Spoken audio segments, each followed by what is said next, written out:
Bonjour Annick, une première question que je voudrais vous poser, qu'est-ce qui vous a amené à créer ce jeu? Comment avez-vous, quel est le parcours qui vous a amené à créer ce jeu?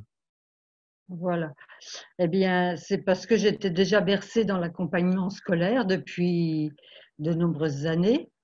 J'avais fait déjà un premier jeu et comme j'aimais bien faire des jeux, j'en ai fait pour mes petits-enfants qui avaient à cette époque-là 4 ans et 5 ans.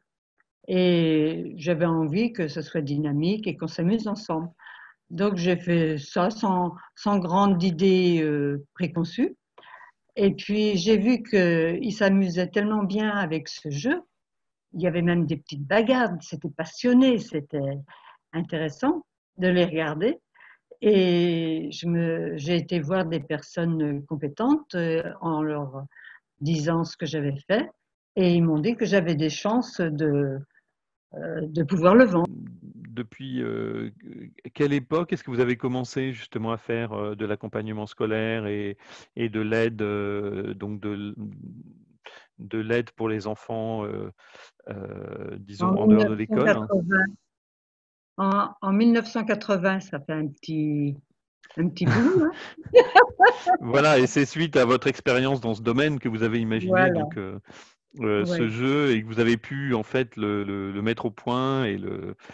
et le faire fonctionner comme ça. Ce qui nous a beaucoup plu dans votre Mm. jeu, Ouais. c'est qu'il est vraiment, le principe est simple et, Oh oui. heu, et en même temps, il aborde vraiment un point important en fait, qui aujourd'hui est traité en général en grande section de maternelle, mais aussi ça peut être en début de CP, Mhm. au niveau du moins des programmes, hein, parce qu'après il y a beaucoup de gens qui font ça avant, par exemple qui font ça en moyenne section ou même en petite section, et qui Mhm. est de comprendre les sons associés aux lettres de l'alphabet, ou du moins le son le plus courant, le son le plus couramment utilisé pour chaque lettre de l'alphabet.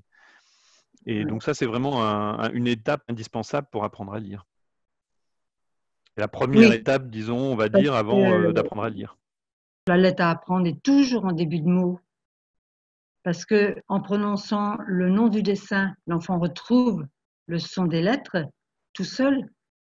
Et ça, c'est une bonne habitude à faire prendre. Je les ai mis par famille, famille de sons. Les familles dont les mots se prononcent exactement pareil, comme le O. Un O à une lettre, O à deux lettres et O à trois lettres. Bon, puis après, la famille des 1, je ne vous dis pas, ils sont au moins 7 ou 8. La phonétique du français n'a rien de simple. Et donc, Mm. effectivement, on peut commencer avec les sons les plus simples, comme avec l'irodingo, mais ensuite, évidemment, il faut aussi travailler les sons plus complexes. Oui, parce que je me suis rendu compte que justement, avec les enfants, il fallait être très clair, très précis, même si il s'agissait d'un jeu. Parce qu'à travers le jeu, l'enfant est très ouvert, très réceptif et il comprend très, très vite les choses. C'est vraiment étonnant, quoi. Donc, ce Et qui est très puis, intéressant aussi, c'est qu'en utilisant ce jeu, vous avez aidé beaucoup d'enfants à débloquer des difficultés qu'ils avaient dans l'apprentissage de la lecture. ah oui, ça c'est certain.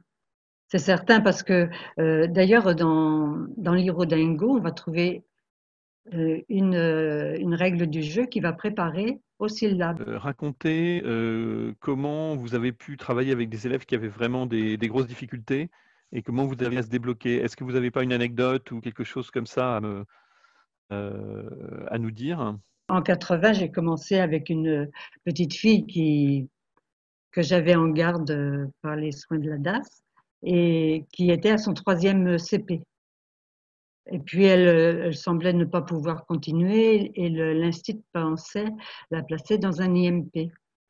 Et je lui ai dit, bah, attendez un petit peu les vacances de Noël, je vais m'en occuper et puis on verra s'il faut le faire. Donc pendant les vacances, je lui ai créé un jeu que j'ai appelé le loto des lettres. Et là, euh, en jouant régulièrement, elle a démarré et il n'était plus question de l'envoyer en IMP. Et à la fin de l'année, elle savait lire comme les autres, alors qu'elle était en 3e année d'échec. Je vais vous citer encore un autre exemple. Un jour, je me trouve chez une amie qui gardait des enfants aussi. Et je lui demande si le petit allait bien, quoi. Et mon ami répond, bah oui, mais il est en CE2 et il ne sait pas lire. Oh, j'avais mon jeu juste dans mon sac, le prototype, évidemment. Et puis, je le fais jouer. Je vous dis, ça n'a pas dépassé la demi-heure. Hein. Ça n'a pas dépassé la demi-heure. Je lui ai sélectionné les syllabes qu'il avait besoin pour lire un mot. Et donc, je fait une petite répétition des sons, tout ça, des syllabes. Après, j'ai posé les 2 syllabes sur la table, assez éloignées pour pas qu'il ait peur, parce qu'il se croyait pas capable de lire. Hein. Donc, il me lisait bien les syllabes, chacune de leur côté.